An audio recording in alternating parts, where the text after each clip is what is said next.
কালকে কিন্তু ফুটবল ফ্যানদের সাথে একটা স্ক্যাম হয়ে গেল। সারাদিন ধরে কত হাইপ, কত এক্সাইটমেন্ট নিয়ে সবাই অপেক্ষা করছিল এমবাপ্পে বনাম হল্যান্ড 100-100 একটা ম্যাচ দেখার। কিন্তু ম্যাচ শুরু হওয়ার আগেই সব এক্সাইটমেন্ট শেষ। নরওয়ে তাদের মেইন টিমের 10 জন প্লেয়ারকে রেস্ট দিয়ে এক প্রকার বি টিমই নামিয়ে দিল। আর হল্যান্ড তো 1 সেকেন্ডের জন্য মাঠে নামলো না। এই ম্যাচ নিয়ে বলার আগে একটা কথা বলে রাখি, বিশ্বকাপের যত বড় বড় রেকর্ড আছে, গোল, অ্যাসিস্ট, সবচেয়ে বেশি ম্যাচ, এমনকি সবচেয়ে বেশি বিশ্বকাপ জেতার রেকর্ডও, আমার তো মনে হয় একদিন এমবাপ্পে সেগুলো সব ভেঙে দেবে। ওর বিশ্বকাপ লেগাসি এমন এক জায়গায় নিয়ে যাবে যেটার 20% অর্জন করাও ভবিষ্যতের কিংবদন্তি প্লেয়ারদের ড্রিম হবে। এজন্য এমবাপ্পেকে ওয়ার্ল্ড কাপ মনস্টার বা মিস্টার ওয়ার্ল্ড কাপ বললেও ভুল হবে না।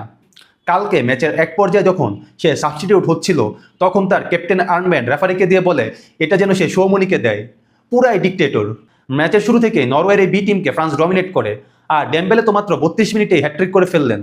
বিশ্বকাপে সবাই যখন গোল উৎসব করছে, তখন ব্যালন ডিওর বয় সেই উৎসবে যোগ না দিলে কেমন হয়? ডেম্বেলের করা 3টা গোলে ছিল পিওর ব্যাঙ্গার, ডান পা হোক বা বাম পা, একেবারে ক্লিনিক্যাল ফিনিশিং। যতই দিন যাচ্ছে ফ্রান্সের এই টিমকে আরো বেশি ডেঞ্জারাস লাগছে। এতদিন এমবাপ্পে শুধু গোল করতো, কালকে দেখলাম নিচে নেমে সে ড্রিবলিং করছে, প্লে মেকিং করছে, সাথে কালকে 2টা অ্যাসিস্টও সে করেছে। অলেসে তো প্রতি ম্যাচে অবদান রাখছে, সেই সাথে কালকে ডেম্বেলেও ছন্দে ফিরলো, সাথে কিন্তু কালকে ডুয়েও গোল করেছে। এছাড়াও স্যালিবার, শোমনির মতো প্লেয়ার তো রয়েছেই। সত্যি বলতে ফ্রান্সের এই টিমটা আসলে একদম ইলিগেল। স্টার্টিং 11 এত তারকা, এরপরও বেঞ্চ থেকে নামে শেরকি, বারকোলার মতো প্লেয়ার। আর সবচেয়ে ভয়ের ব্যাপার হচ্ছে আপনি ফ্রান্স টিমের সাথে 2-3 গোলের লিড নিয়েও নিশ্চিন্তে থাকতে পারবেন না। এরা যে কোনো সময় 2-3 গোল দিয়ে দিতে পারে। অনেকে একটা অভিযোগ করে ফ্রান্স এত ভালো প্লেয়ার নিয়েও কেন পজিশনাল এন্টারটেইনিং ফুটবল খেলে না। কারণ ফ্রান্স জানে তাদের সেটা করার প্রয়োজন নেই। তারা মাত্র একটা কাউন্টার অ্যাটাকে 2-3 পাসে গোল দিতে পারে। আর তাদের কোচও এন্টারটেইনিং ফুটবলের চেয়ে রেজাল্ট ওরিয়েন্টেড ফুটবলে বেশি বিশ্বাস করেন। এই ফ্রান্স টিমকে দেখে মনে হচ্ছে এবারও তারা মিনিমাম ফাইনাল তো খেলবেই। অন্যদিকে স্পেন উরুগুয়ে ম্যাচে ফুটবলের চেয়ে রেসলিংই বেশি হয়েছে। উরুগুয়ে এতটাই রাফ খেলেছে যে স্পেনের সব প্লেয়ার ইনজুরি ছাড়া পুরো ম্যাচ শেষ করেছে, এটাই বড় ব্যাপার। এই ম্যাচে স্পেন কিন্তু একটা গুরুত্বপূর্ণ জিনিস দেখিয়েছে, যে এত ফিজিক্যাল একটা টিমের সাথেও তারা টেকনিক্যাল ফুটবল খেলে রেজাল্ট বের করে আনতে পারে।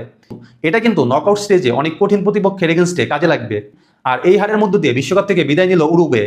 এমনিতেই তাদের দলের অবস্থা ভালো ছিল না, তাদের কোচ এবং কিছু প্লেয়ারের মধ্যে সিভিল ওয়ার চলছিল।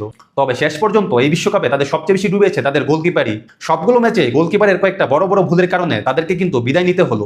আর এখন পর্যন্ত এই বিশ্বকাপের সবচেয়ে সুন্দর গল্প লিখে চলেছে কাবু ভার্দে। প্রথমবারের মতো বিশ্বকাপ খেলতে এসেই টানা 3টি ম্যাচ ড্র করে উরুগুয়ে স্পেনের মতো গ্রুপ থেকে নকআউট স্টেজে যাচ্ছে। এখন সামনে আর্জেন্টিনা, তাদের এই রূপকথার যাত্রা আর কতদূর যায় সেটাই দেখার বিষয়।